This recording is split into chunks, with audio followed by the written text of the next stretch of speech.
नमस्कार, स्वागत है सभी लोगों का। उम्मीद करता हूँ कि आपकी दीपावली बहुत शानदार बनी होगी और दीपावली की हार्दिक हार्दिक शुभकामनाएं आपकी दोबारा से।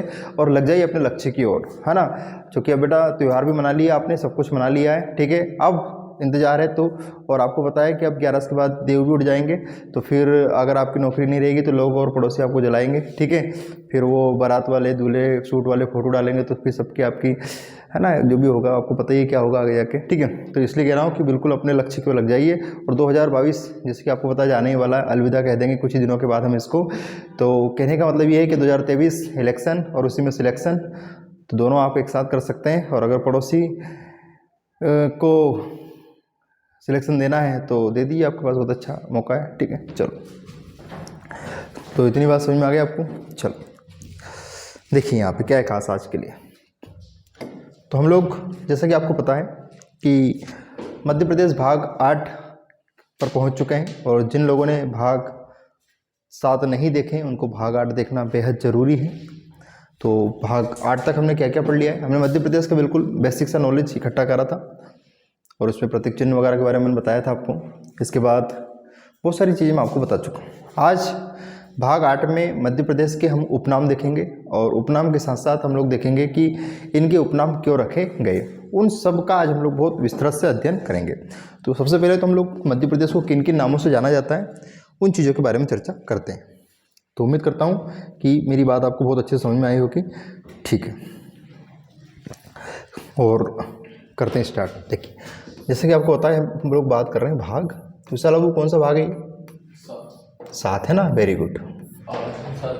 हाँ कोई बात नहीं, चलता है, एक तो अंतर तो, ठीक है। चलो, टॉपिक का नाम क्या है? खनिज, वेरी गुड। सटक गए आज मध्य प्रदेश के उपनाम। लगता है आपको बेसन चक्की चढ़ गई विशाल लोग, ठीक है। तो उपनाम पढ़ेंगे, और उपनाम का क्या पढ़ेंगे बेटा?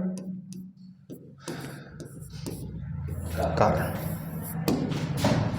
ठीक।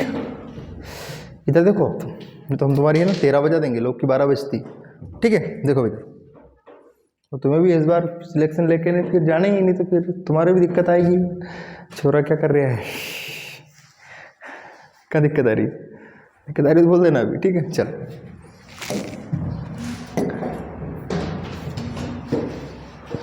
चलो स्टार्ट करें। चलो आगे सब लोग लाइव आ गए जो आने थे, ठीक ठीक, वेरी गुड। बुला लो सबको जो भी है। अब देखो यहाँ सबसे पहले तो मैं बोलता हूँ कि मध्य प्रदेश को, विनोद बाबू, ये कहा जाता है हृदय प्रदेश। हृदय प्रदेश या हृदय प्रदेश, है ना। हार्ट स्टेट, इंग्लिश में क्या बोलते हैं इसको? हार्ट, HERT, है ना। और यह स्टेट, ठीक। इसका कारण क्या है पता होना चाहिए आपको। इसका बेसिक सा कारण ये है कि इसकी उपस्थिति के कारण, अगर हम लोग पूरे मध्य प्रदेश को देखें तो कहीं ना कहीं ये मध्य में आता है। मध्य प्रदेश किस में आता है? मध्य में आता है। तो मध्य में आने की वजह से, और हार्ट भी मध्य में माना जाता है बॉडी के अंदर, तो हम उसको क्या कह देते हैं? मध्य प्रदेश। तो इसकी जो उपस्थिति है मध्य प्रदेश में कहाँ है? मध्य में। और मध्य में क्या होता है? हृदय होता है। तो हृदय होने की वजह से इसका नाम हमने क्या रख दिया? हृदय प्रदेश। ये इसको हमने उपाधि दे दी। कारण समझ में आ गया क्यों कहते हैं इसे, ठीक है। चलो, इसके बाद अगर हम लोग थोड़ा सा बेसिक सा क्वेश्चन और उठाएं कि जो मध्य प्रदेश नाम है क्या है? मध्य प्रदेश क्या है? नाम है। और इसका अगर नाम के साथ कर नामकरण जोड़ें तो आपको यहाँ लिखना है, इसमें क्या लिखना है आपको? PJLN, पंडित जवाहरलाल नेहरू ने क्या दिया है? नाम दिया है। तो ये समझ में आ गया इसको हृदय प्रदेश क्यों कहते हैं? क्यों कहते हैं? क्योंकि इसकी उपस्थिति के कारण। कि पूरे भारत के नक्शे में अगर आप कहीं देखें तो विशाल भी कहाँ मिलेगा आपको? ये मध्य में मिलेगा। इतनी बात समझ में आ गई? तो पहला कारण समझ में आ गया क्या? बोलो हाँ। इसके बाद अगर हम लोग बात करें तो मध्य प्रदेश का एक नाम है आदिवासियों का प्रदेश। काय का प्रदेश है? आदिवासियों का प्रदेश भी कहते हैं। किसे कहते हैं? मध्य प्रदेश को क्या कहते हैं? आदिवासियों का प्रदेश। अब आदिवासी क्या रहते हैं? देखो, सबसे पहले तो जो आदिवासी आते हैं इनको हम लोग संविधान के हिसाब से देखें तो इनको क्या कहते हैं? जनजाति। आपने नाम सुना होगा, अनुसूचित जनजाति भी कहते हैं। क्या कहते हैं इसको? अनुसूचित जनजाति भी कहते हैं। किसको भैया? मध्य प्रदेश को। तो आदिवासियों का प्रदेश और जनजाति का प्रदेश, ये समझ में आ गया। और आदिवासी और जनजाति वाले जो लोग हैं ये रहते वन में, तो ये हो गया वनवासी का प्रदेश। कैसा हो गया? तो बताओ ये सब नाम किसके हैं? अब बताओ तुम। और जो यहाँ क्या लिखा है, जनजाति, एक जाति होती है, एक अनुसूचित जनजाति होती है, और एक होती है अन्य पिछड़ा वर्ग, और एक होता है सामान्य। तो सामान्य लोग जनरल, और हम काय में आते हैं? ओबीसी में, और इससे थोड़ा सा और वीक में एससी, और सबसे ज्यादा वीक कौन है? एसटी। तो ये जंगलों में रहते हैं, एसटी वाले आज भी कहाँ रहते हैं? जंगलों में रहते हैं। तो जंगलों का प्रदेश, आदिवासियों का प्रदेश, वनवासियों का प्रदेश किसे कहा जाता है? मध्य प्रदेश को। समझ में आ गया। और अगर आपसे पूछ ले कि वनवासी का प्रदेश है और पूछ ले कि वन सबसे ज्यादा कहाँ है, तो आंख में इसकी क्या लगा सकते हैं? मध्य प्रदेश। क्योंकि वन होंगे तभी तो कौन होंगे? और वनवासी होंगे मतलब क्या? और जनजाति मतलब क्या? नहीं आया समझ में? तो सबसे ज्यादा आदिवासी वाला प्रदेश बताओ? एसटी प्रदेश, वनवासी प्रदेश, वनों का प्रदेश। तो कारण समझ में आ गया। इसके बाद कहते हैं नदियों का मायका। क्या कहते हैं? नदियों का मायका। नदियों का मायका है कि बाप का है? तो माई का घर क्या कहलाता है? मायका। और एक होता है बाप का घर, ठीक है। पर यहाँ बात हो रही काय की बेटा? नदियों की। तो मध्य प्रदेश को अपन क्या कहते हैं? नदियों का मायका। किसको कहते हैं? मध्य प्रदेश को। कारण क्या है कि मध्य प्रदेश से जो भी क्या निकलती है? नदी। और नदी का क्या होने वाला है? उद्गम। तो मध्य प्रदेश से नदी का उद्गम तो होता है, लेकिन नदी बहती बहती क्या करती? बहती बहती और मध्य प्रदेश से बाहर नहीं जा पाती है। मतलब उसका कहीं ना कहीं समापन किस में हो जाता है? सिर्फ मध्य प्रदेश में ही हो जाता है। तो बहुत सारी नदियां निकलती तो है मध्य प्रदेश से, लेकिन वो दूसरे स्टेट में प्रवेश ही वो कहाँ रह जाती है? माए का घर ही रह जाती है, वो दूसरे बाप के घर जा ही नहीं पाती है। तो इसे क्या कहते हैं? नदियों का मायका। किसे कहते हैं भैया? समझ में आ गया। किस प्रदेश में सबसे ज्यादा नदियां उद्गमित होती है? तो वो मध्य प्रदेश से बाहर जा ही नहीं पाती है, और मध्य प्रदेश में ही कहीं ना कहीं दूसरी तीसरी नदी में मिल जाती है। तो इसे क्या कहते हैं? किसे कहते हैं? समझ में आ गया क्या? तो हम लोग पढ़ रहे हैं मध्य प्रदेश के उपनाम और उनके कारण। समझ में आ गया क्या? बोलो हाँ। तो बोलिए माता रानी की जय। देखो ये क्या है, डबल से हम लोग बात करेंगे। क्या लिखा है ये? मध्य प्रदेश। और मध्य प्रदेश का एक और उपनाम है डायमंड प्रदेश। क्या कहते हैं इसे? डायमंड। देखा आपने? डायमंड बोले तो हीरा, डायमंड बोले तो हीरा। तो डायमंड प्रदेश के साथ क्या पूछ ले? हीरा। तो हीरा प्रदेश में भी आंख में से क्या लगा देंगे अपन? मध्य प्रदेश। तो इतनी बात समझ में आ गई क्या? और एक फेमस हीरे का नाम बोलो? कोहिनूर। क्या कहते हैं? तो कभी कभी हम लोग क्या करते हैं, इसको इस नाम से भी बोल देते हैं। तो सबका आंसर क्या है? मध्य प्रदेश। और हीरो के लिए कौन सी जगह फेमस है? तो आपको पता है, पन्ना जिला। कौन सा जिला? पन्ना जिला। समझ में आ गया क्या? तो ये डायमंड, ये हीरा और ये कोहिनूर प्रदेश, सबका नाम मध्य प्रदेश। बात समझ में आ गई क्या? अब मध्य प्रदेश का एक और उपनाम बताता हूं, बहुत बेहतरीन उपनाम है। इसे कहते हैं, मध्य प्रदेश को कहते हैं प्रायद्वीप। क्या कहते हैं इसे?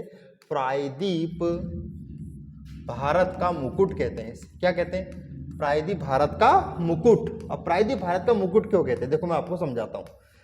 सबसे पहले तो हम लोग नक्शा बना लेते हैं। किसका? भारत का। 1 2 3, तीन तरफ क्या है? जल।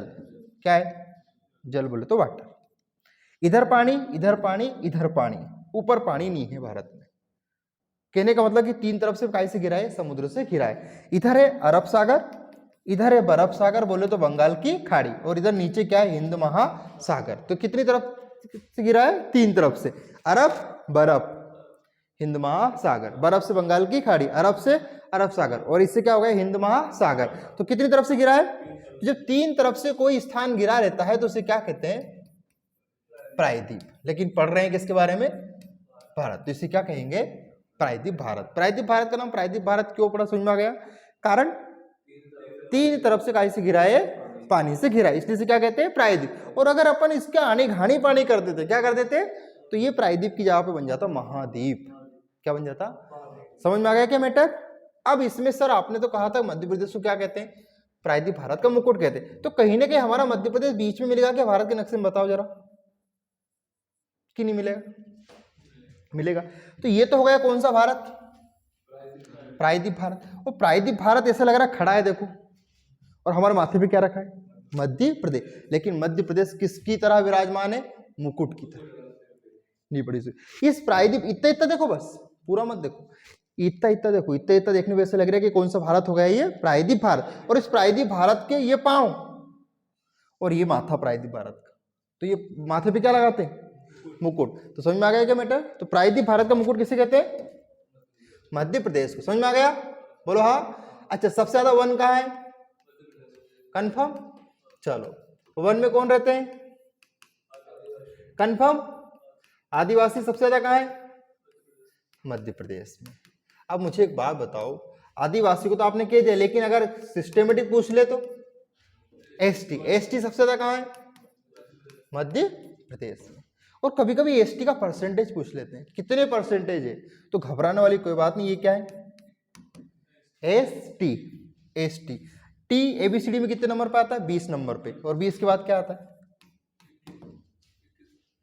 21%। तो इसके परसेंटेज याद रखना, कितने परसेंट, 21% कौन पाए जाते हैं। तो सर लगे हाथ ये भी बता दो, बिल्कुल कोई दिक्कत वाली बात नहीं, 15%। इनका परसेंट कैसे निकालेंगे, इसका आगे खींच दो, 15 बन जाएगा। तो इनका परसेंट कुल पूछ ले, 36%। नहीं आया समझ। तो ये है जनसंख्या का परसेंटेज। इतनी बात समझ में आ गई। अब मुझे एक बात बताओ कि सर ये जब इतनी सारी वन की बात चल रही है, तो कहीं ना कहीं इनमें फिर जानवर भी रहेंगे कि नहीं रहेंगे, तो हम इसे कह देंगे कौन सा प्रदेश, टाइगर प्रदेश। हम इसे कह देंगे कौन सा प्रदेश, नहीं आया समझ में। और अगर यहीं पर मध्य प्रदेश में कहीं कहीं पे सबसे ज्यादा क्या पाए जाते हैं, घड़ियाल, और यहीं पर पाया जाता है क्या, भेड़िया। तो ये घड़ियाल, भेड़िया, बाघ, टाइगर, ये सब किधर देखने को मिलेंगे अपने को, मध्य प्रदेश में। और कहीं ना कहीं अपने आसपास ये भी भटकते रहते हैं गिद्ध, लेकिन इनकी संख्या धीरे धीरे कम होती जा रही है। तो गिद्धों का प्रदेश भी क्या, घड़ियाल का प्रदेश, बाघ का प्रदेश, भेड़ियों का प्रदेश। तो जंगलों में कौन कौन पाए जाते हैं, समझ में आ गया क्या। ये इतने सारे नामों से किसे जाना जाता है, मध्य प्रदेश। और मध्य प्रदेश में सबसे ज्यादा बाघ पाए जाते हैं, जिनकी संख्या कितनी है, 526। पूरे विश्व में कितने बाघ पाए जाते हैं, 6000, जिसमें से हमारे भारत में कितने पाए जाते हैं, 967। तो ये बाघों की संख्या आपको याद रखना है। इतनी बात समझ में आ गई, अरे हाँ ना कर दिया करो। चलो, अगर अब इसके बाद अब आपसे क्वेश्चन पूछे कि बताओ सोयाबीन का प्रदेश किसे कहते हैं, बोलो जरा, मध्य प्रदेश को। तो सोयाबीन का रंग कैसा होता है, पीला होता है। इससे तेल बनता है कि दाल बनती है, तो ये हो गया तिलहन। समझ में आ गया। तो पीला हो, पीला सोना कहते हैं इसे, क्या कहते हैं। और ये हो गया तिलहन, इससे क्या बनता है, तेल बनता है। और ये हो गया सोयाबीन का प्रदेश, मध्य प्रदेश। किसी को दिक्कत। और इसका संबंध है किस क्रांति से, पीली क्रांति से। Picture clear. तो ये थे मध्य प्रदेश के सारे उप नाम, आदिवासी, वनवासी, एसटी, हृदय प्रदेश, कोहिनूर प्रदेश, हीरा प्रदेश। इसके बाद प्रायद्वीप भारत का मुकुट, नहीं पड़ी सूझ। तो क्या मध्य प्रदेश को प्रॉब्लम समझ में आ गए। तो मिलते हैं हम लोग दोस्तों नेक्स्ट वीडियो में।